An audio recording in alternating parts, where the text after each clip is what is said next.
2030 edition. 2030 GMT on Tuesday, 22nd of November 2022. This is the Khoodeelaar television channel being broadcast on the internet from the UK, not on satellite, not on terrestrial, not on cable. This is the Bena, Baby Angel Geronimo. Baby Angel Geronimo editions cover all the ethical, moral values and criteria that we observe and follow and we apply.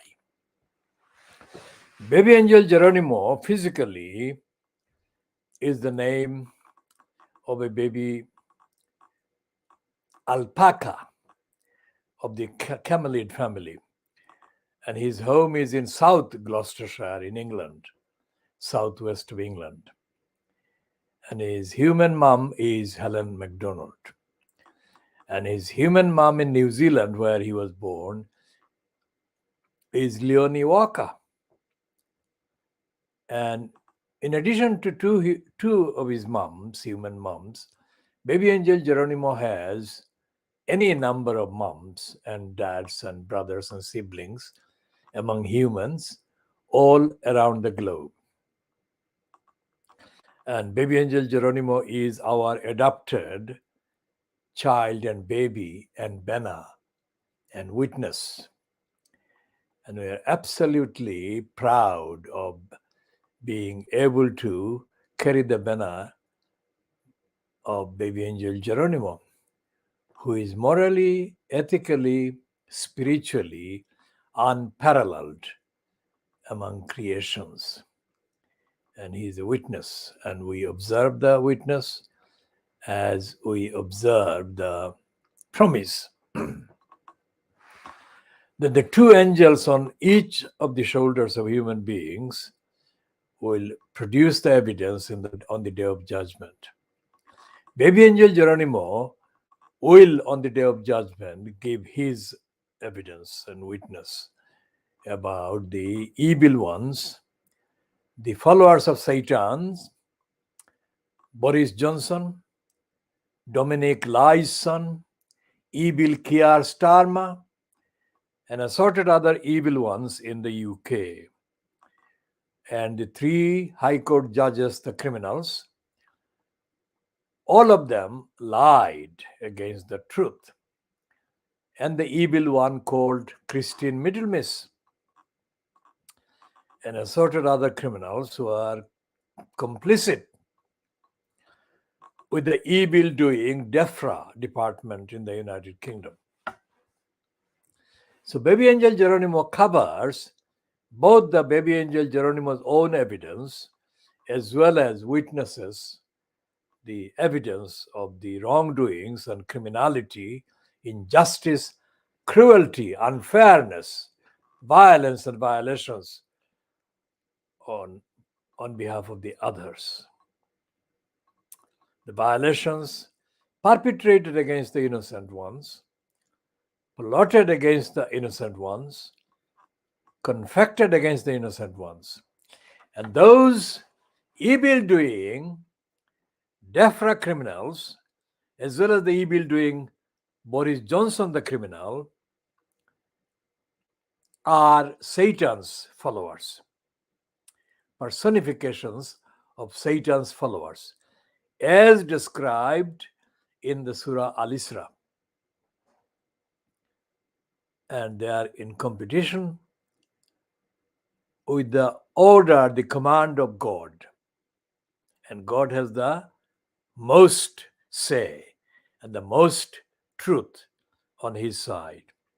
And Baby Angel Geronimo is absolutely on God's side and is under the protection of God, observation of God. And we love Baby Angel Geronimo forever. And Baby Angel Geronimo knows we love him.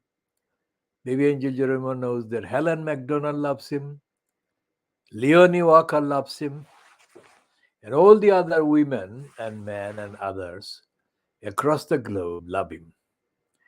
And we are proud and privileged to carry the banner of baby angel Geronimo. Now, today's edition has got a continuation on the update on Shamima Begum. Now, remember, this is a campaigning program. We don't have friends deliberately. We don't have friends. We don't want friends. We are broadcasting on the record, for the records. And anyone who is desperately, seriously keen to find the evidence, they can find us. Otherwise, we don't need anyone, because most of the people who are in the business are actually doing things like trashing and stealing and distorting, diverting. We are not in any of those. Now, Shamima Begum is one of dozens of causes that we originally took up and have taken up. And unlike the so-called supporter of Lutfur Rahman, a so-called supporter of Lutfur Rahman appeared on the BBC's Newsnight program on the 19th, or dated the 19th of May 2022, who showed that although he was claiming to be speaking in English and in support of Lutfur Rahman, he had serious difficulty in cognitive communication and cognitive perceptions and cognitive appreciation. He said that Lutfur Rahman's journey, whatever he was referring to, or success so-called, Lutfur Rahman's success, said Councillor Kabir Ahmad, vindicated Lutfur Rahman's enemies. That's an absolutely absurd contradiction, illogicality, absurdity. And this is actually repeating the cognitive difficulty that Lutfur Rahman himself showed. When the current post holder in the post of investigations editor at the London Evening, no standard, David Cohen, I say the Cohen with the pronunciation, Cohen, asked Lutfur Rahman in October 2010 at a so-called hustings organized by agents of the Jamaat-e-Islami in the East London Mosque, but it was held at the Business Development Centre. The hustings was attended by Lutfur Rahman as well as by the then conservative candidate for the so-called post of the elected mayor, as well as by the Lib Dems. It wasn't attended by the Labour Party candidate. David Cohen asked a question addressing Lutfur Rahman, saying words to the effect that Lutfur Rahman had failed to stop his supporters spreading the rumor that Abbas Uddin Elias Halal had beaten up his former wife. And David Cohen wanted Lutfur Rahman to explain why he had not stopped his, Lutfur Rahman's supporters, spreading the rumor against Abbas Uddin Elias Halal, that Abbas Uddin Elias Halal had beaten up his former wife. Clear, isn't it? Not if you are Lutfur Rahman. That clear question was completely confusing, and it threw Lutfur Rahman off his platforms, shall we say. And Lutfur Rahman does a great job of pretending to be smart. Luther Rahman is not smart. Intellectually, he is not smart at all. That is a fact. That is not something I'm saying because I want to underestimate Luther Rahman if he is worth estimating. Luther Rahman put on a persona that said that he had nothing but contempt for David Cohen for daring to ask this question. Why?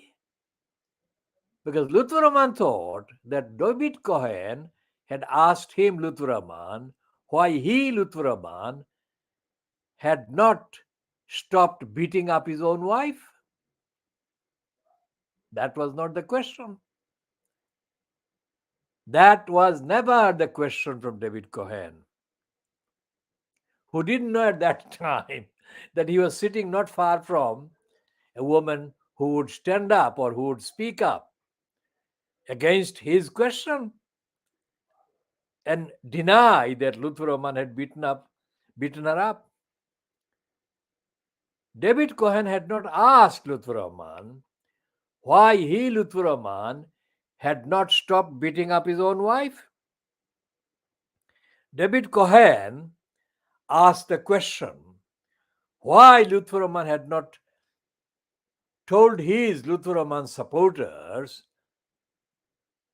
to stop spreading the rumor, untruthful rumor, against Abbas Uddin alias Halal. That Abbas Uddin alias Halal had beaten up his former wife. No logical person, rational person, would answer that question by saying that the person being asked a question had not beaten up his own wife. And the woman that spoke up in support of Luther Rahman did so by claiming that she was Luther Rahman's wife. She added that she had not been beaten up by Luther Rahman, ever. Now, if that kind of question, such a simple question, is so difficult for Luther Rahman to understand and for his wife to understand, then what hope is there? What hope is there of the people of Tower Hamlets to get basic facts about their needs, their entitlements, their rights understood by Luther Rahman and his cabal? His cabal by now must include Councillor Kabir Ahmed, who got it completely wrong about vindication.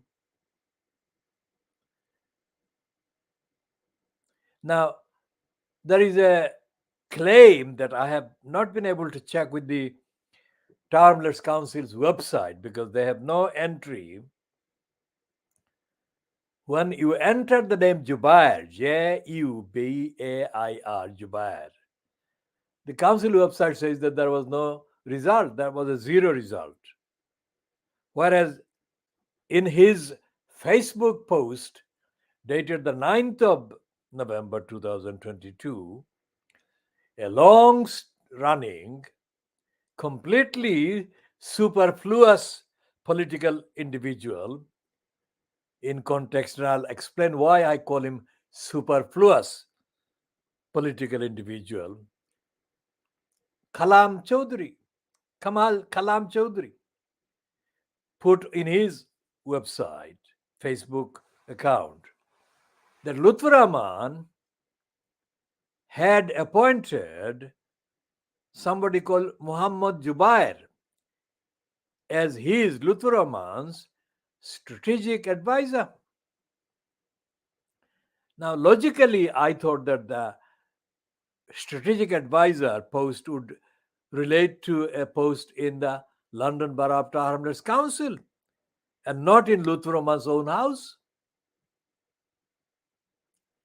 So I searched, and maybe I need to search with more sophisticated entries, terms, but the search with the name Jubair produce nil result. It doesn't matter because Jubair may not be in the result of the Farmers Council website, but he was given such a reception staged at the premises of the Channel Slave outlet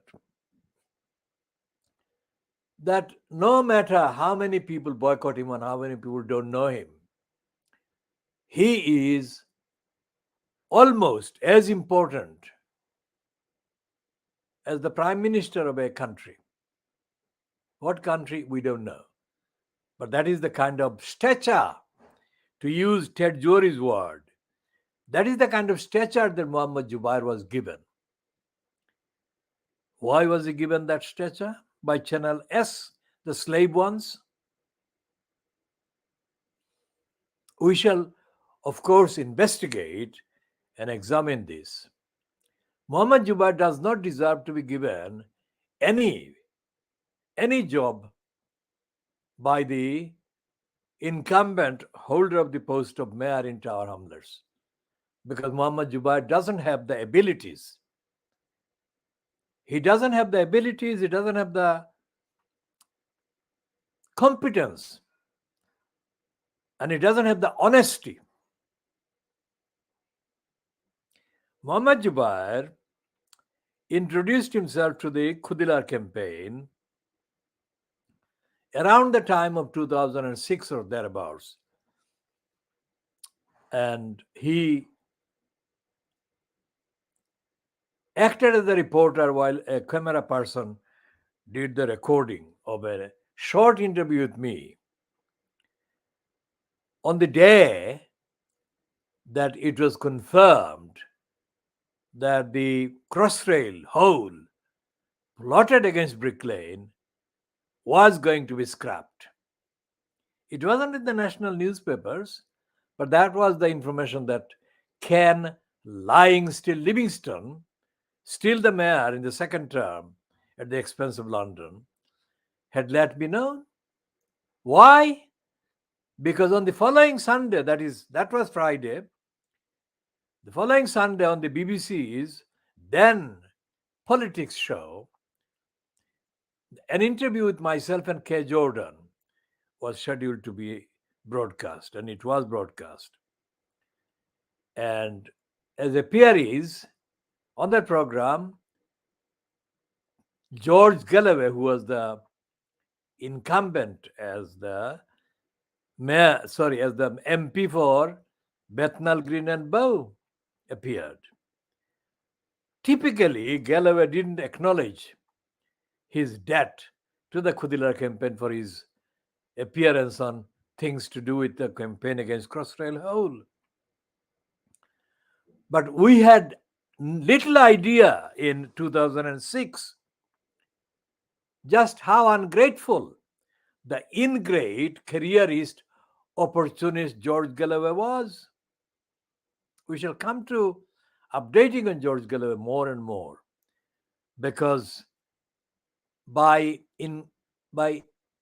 recruiting Muhammad Jubair as his strategic advisor, what Lutfur Rahman has proven is that not only is he cognitively challenged, but is brazenly incapable of understanding some of the most basic common sense things. First, he appoints Alibor Chaudhry as de facto head of the mayor's office, although there is a white woman who is a token head of the mayor's office. It's Alibor Chaudhry who is the real controller of the mayor's office. That is like Lutfur Rahman himself being in the mayor's office in the form of Alibor Chaudhry. Now, Lutfur Rahman has no respect for democracy, no respect for ethics or morality, And Lutfur Rahman has no confidence whatsoever in the community. Because if he had, the last thing he would do would have been to get anywhere near Alibor Chaudhry. Because Alibor Chaudhry was thoroughly condemned as a liar and a bully and a harasser and a thug, both by the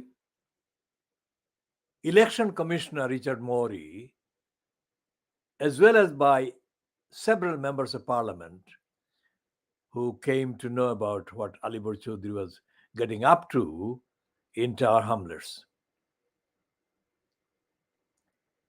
And Lutfur Rahman shows that he has not got the confidence of the people, because if he had the confidence of the people, he would have consulted.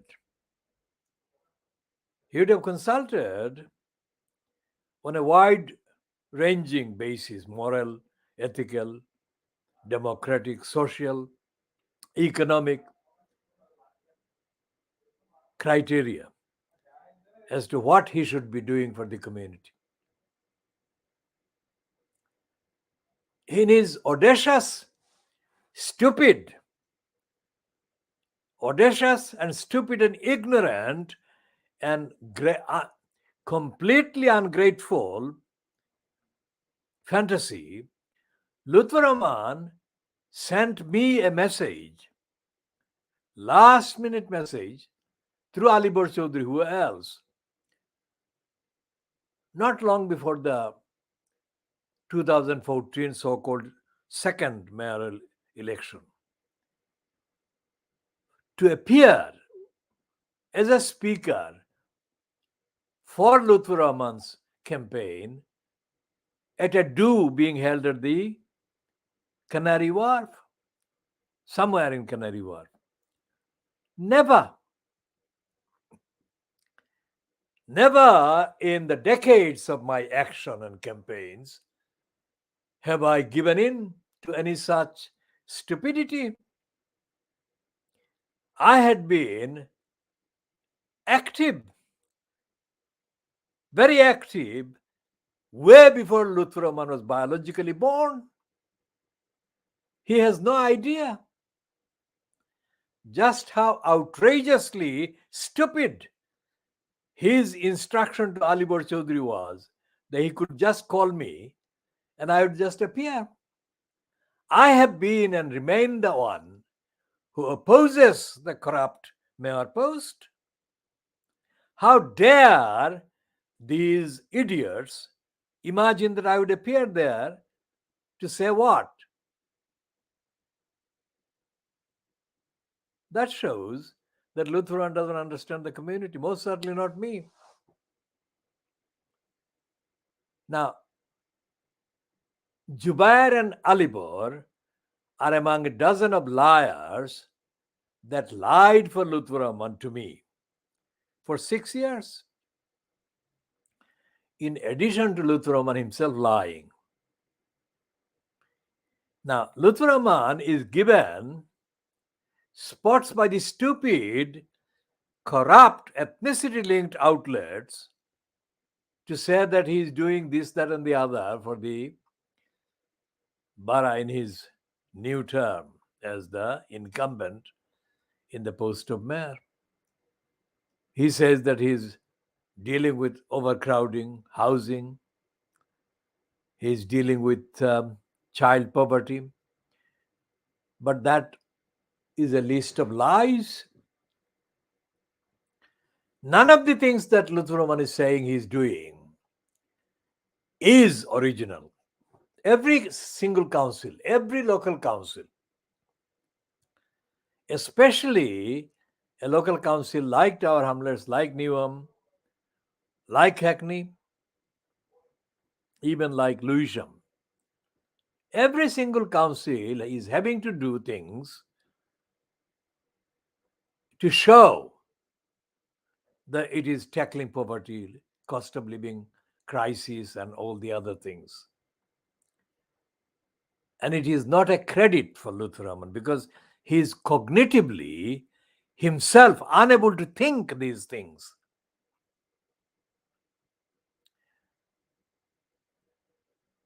So, where are these people that are supposed to be the voices of democratic dissent and opposition to Luther Raman's corruption and lying? Who are the people in Tar Hamlets? Where are they?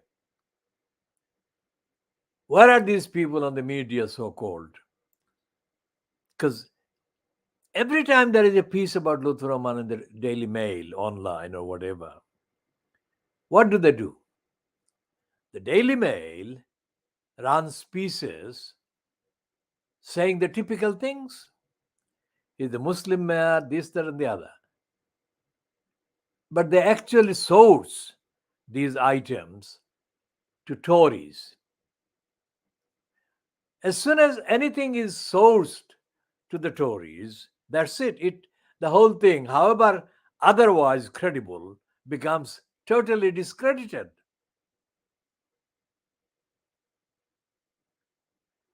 So that's what has happened with the Newsnight program fronted by David Grossman. Grossly stupid, grossly ignorant.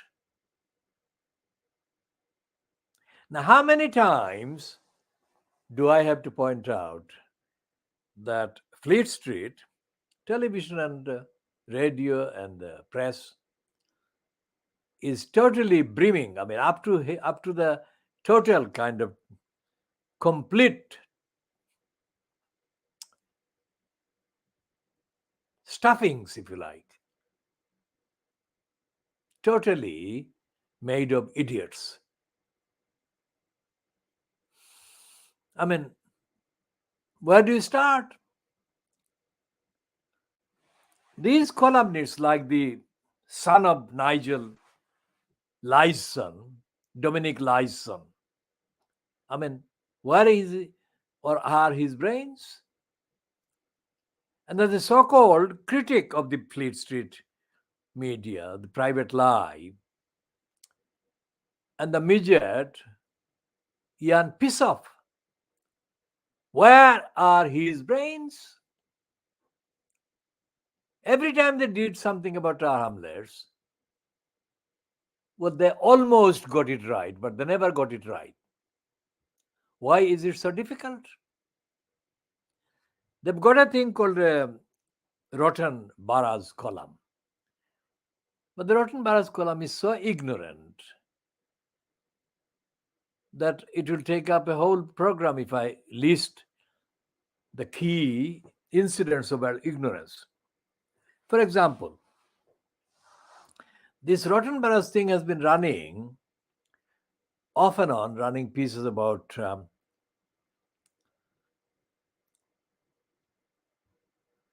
this woman, really bad, anti-democratic, corrupt woman called Catherine Caswell.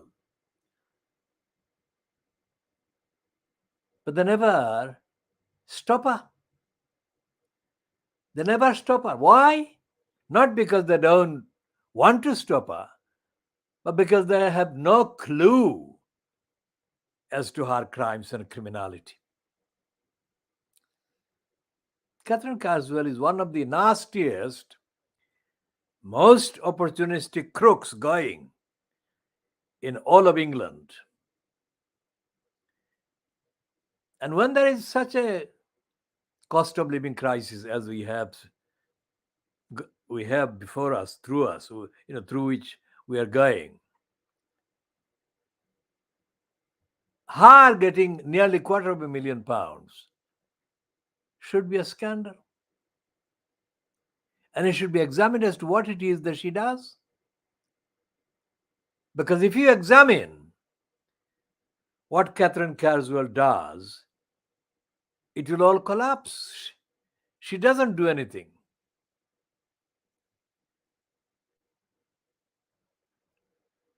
But she has got a network of criminals installed across Whitehall and other places. And they keep shoring her up.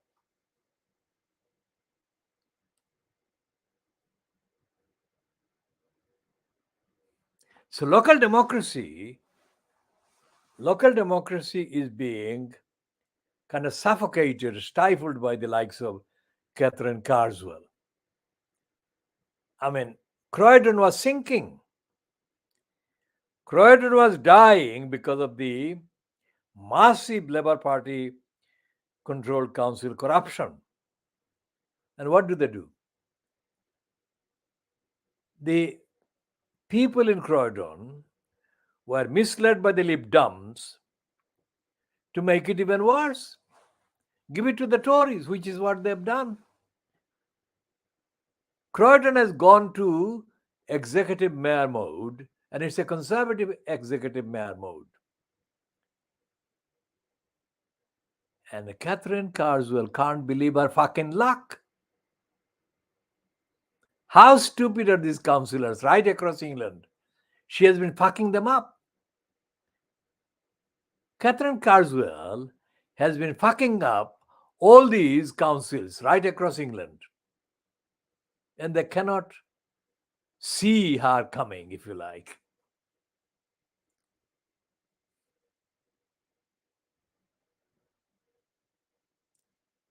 So she's as bad as the last worst chief executive in Croydon. But they can't stop her.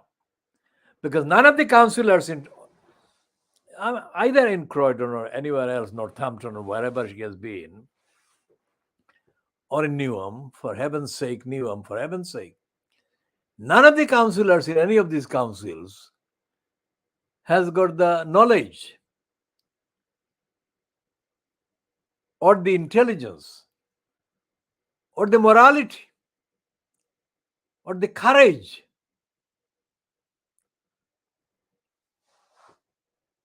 to call her to account and sack her.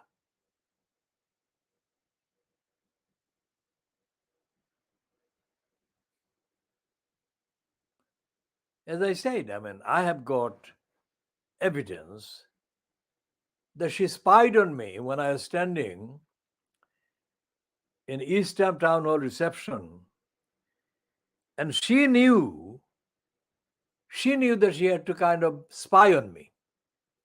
She didn't like the things that I was doing. Especially she knew that I was the one who had fingered Robin Wales on a live television program.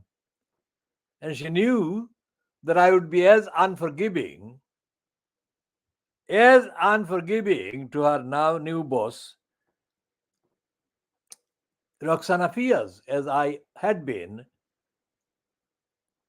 about Robin the Liar Wales. So she had to do something.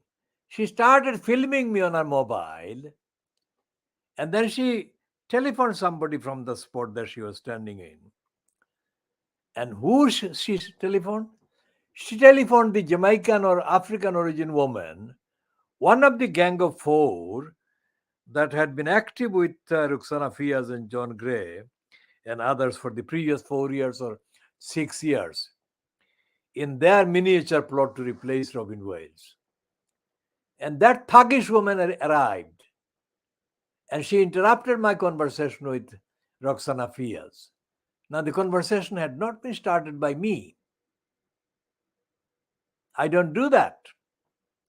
Unless I'm trying to question somebody, I never socialize with criminals and wrongdoers. I was standing talking to this staff at the reception at the East Ham Town Hall, when out of the blue, from my behind where I was standing, was this voice, a female voice, addressing me, praising me. Who was it? It was Roxana Fias. Now, since she started praising me, I had to kind of try to take the conversation to a point where I could extract some information from her about her position against corruption. But I couldn't do that because Catherine Carswell, the criminal, had already called this thug who came and interrupted the conversation and said that conversation had to end and the mayor had to move on. That happened almost 4 years ago, and I'm still engaged in continuous demands that this thug apologizes to me. And I've got demands outstanding from that same incident against Roxana Fias and against Catherine Carswell. So this is a broadcast. It's not just a broadcast, whoever is watching it from wherever. It's an action update right now, action update, covering concerning some of the worst criminals active in and operating in the English local council bureaucracies.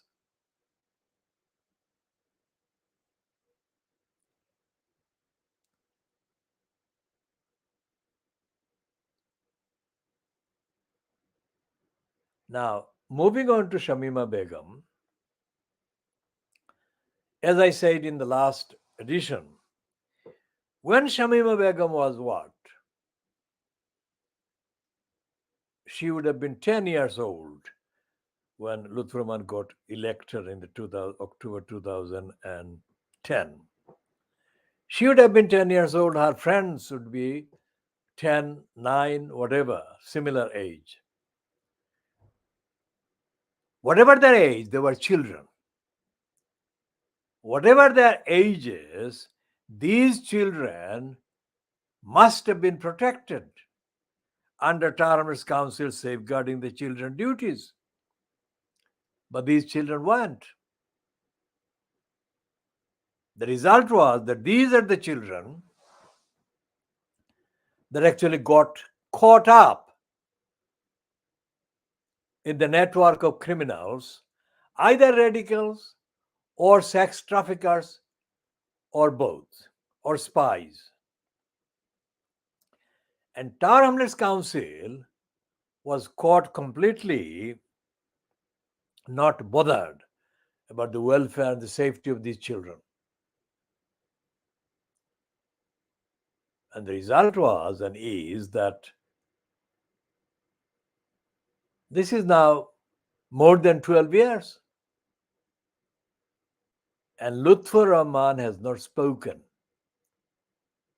a single word about Shamima Begum in public. And I doubt if he has spoken a single word in private. If he has spoken a single word in private, he would have done that as part of a criminal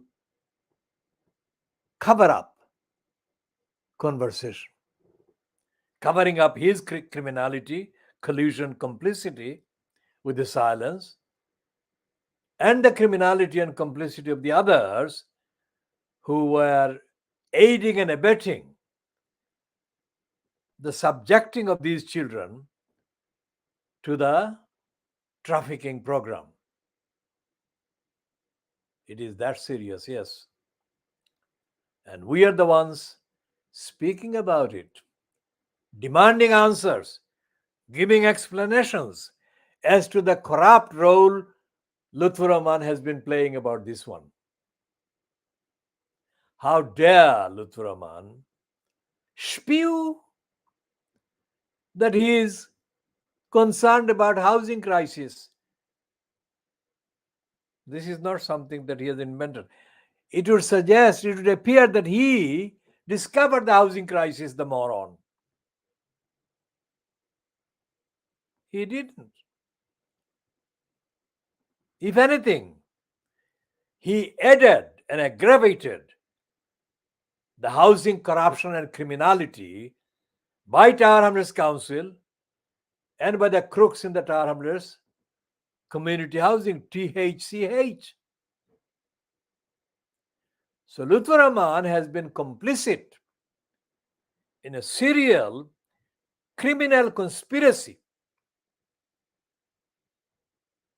to withdraw housing service from a legitimate person.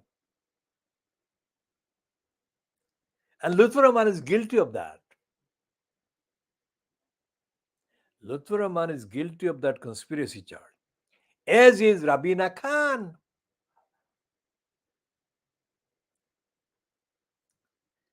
as is Jackie Odunai, as is Alibor Chaudhry, as is Colin Cormack, as is Ohid Ahmad, as is John Williams, as is, who is it? Any number of other criminals that sat allegedly as members of the cabinet confected by Lutfur Rahman. Remember what I've just said? Yes, this is all true. World exclusive revelations, updates. Lutfur Rahman conspired.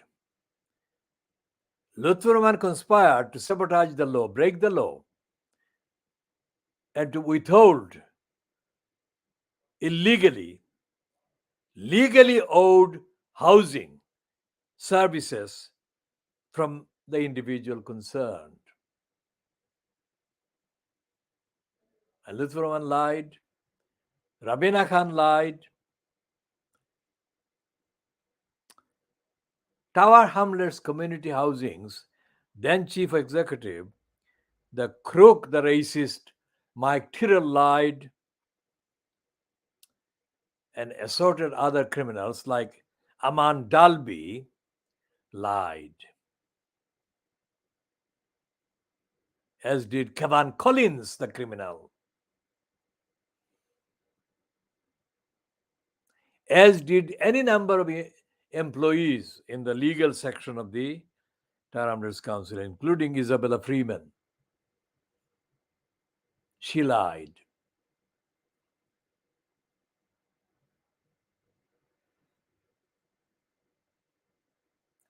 So when Shamima Begum was aged 10, coinciding with the election of Lutfur Rahman to the elector mayor post in 2010, Shamima Begum should have been protected.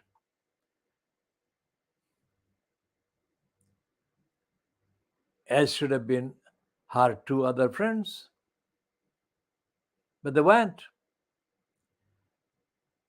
And when the three girls were reportedly already pictured in Syria or pictured as having entered Syria in February 2015 for the first time,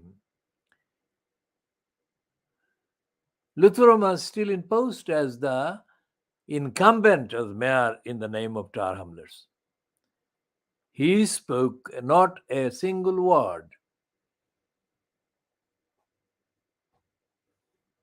But then, nor did the Labour Party, so-called opposition. And when the criminal midget, John the racist Biggs, followed Lutfur Rahman after Lutfur Rahman being kicked out by Richard Morey from the post of mayor, when the midget racist John Biggs followed, he had not a single word to say. And it went on.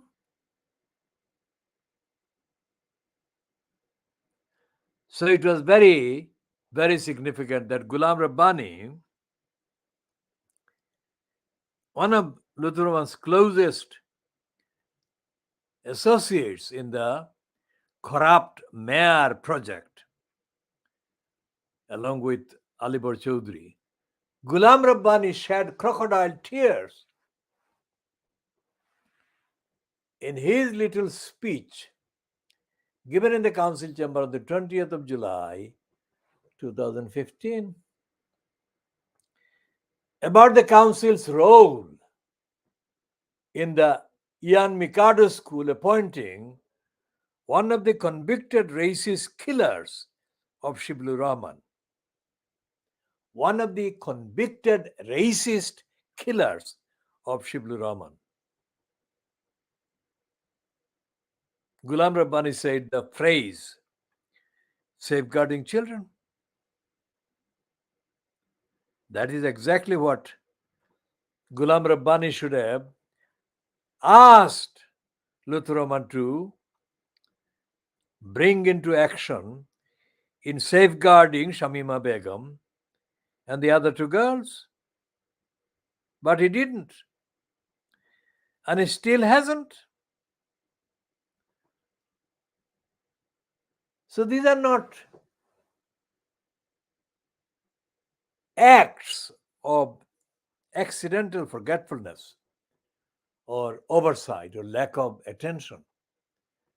These are deliberate, intentional criminality, negligence on the part of these people. They do not deserve to be counselors. They most certainly don't deserve to be elected to any public posts, not in the name of the community in Tower Hamlets. They lie. Ghulam Rabbani made several promises to me,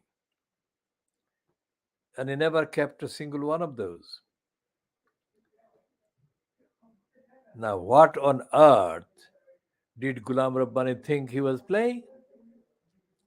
Did he think that I was not reading him right the way through? The point that I allowed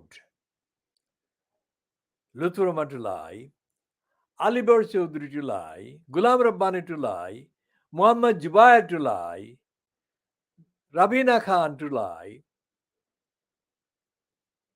the fact that I allowed them all to lie never, ever meant that I was also very concerned about the length to which, the distance to which they would go in lying.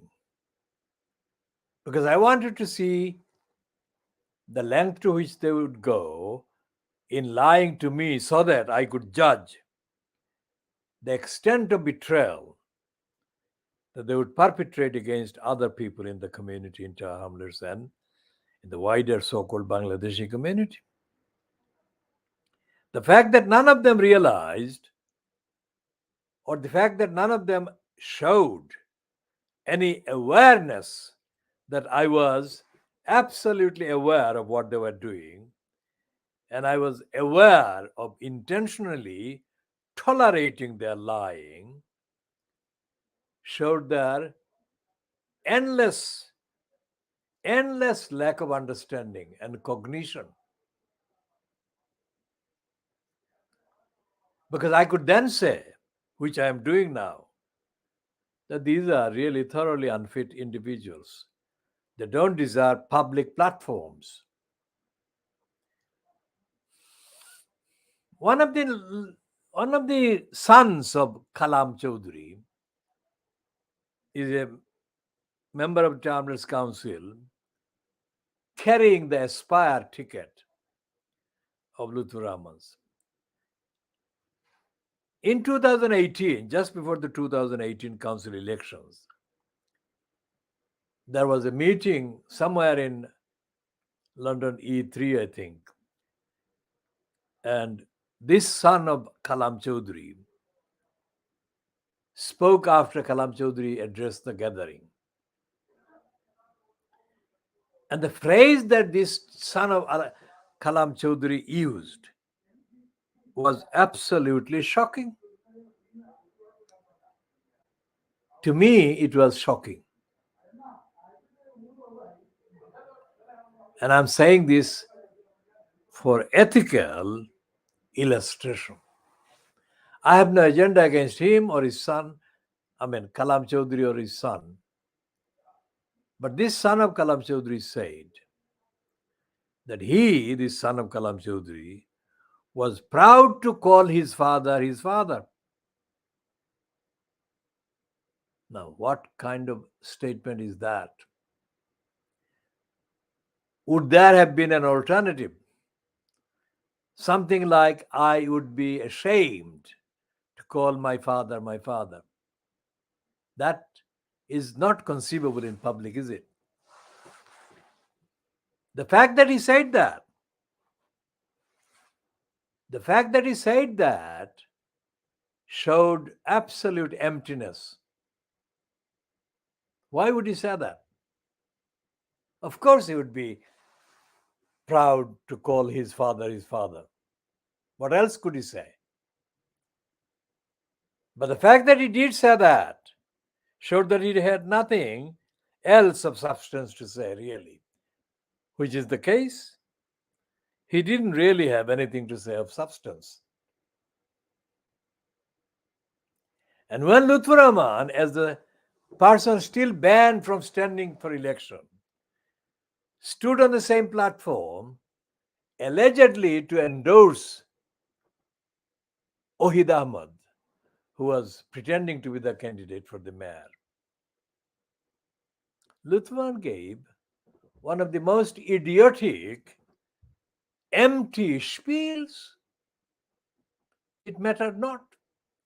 Now, who are the people that were present at the gathering? These were the spiritually guided ones. The spiritually misguided ones, the Shamsul Haq. Maulana Shamsul Haq of the Four Square Mosque was caught being engaged in when he appeared giving evidence in support of Lutfur Rahman against the petition. These were people that were completely zombies. And these are the people that voted for Lutfur Rahman. The absolutely zombified collection of people that voted for Lutfur Rahman on the 5th of May 2022. And the reason why they became zombies is because the so-called critics of Lutfur Rahman were liars.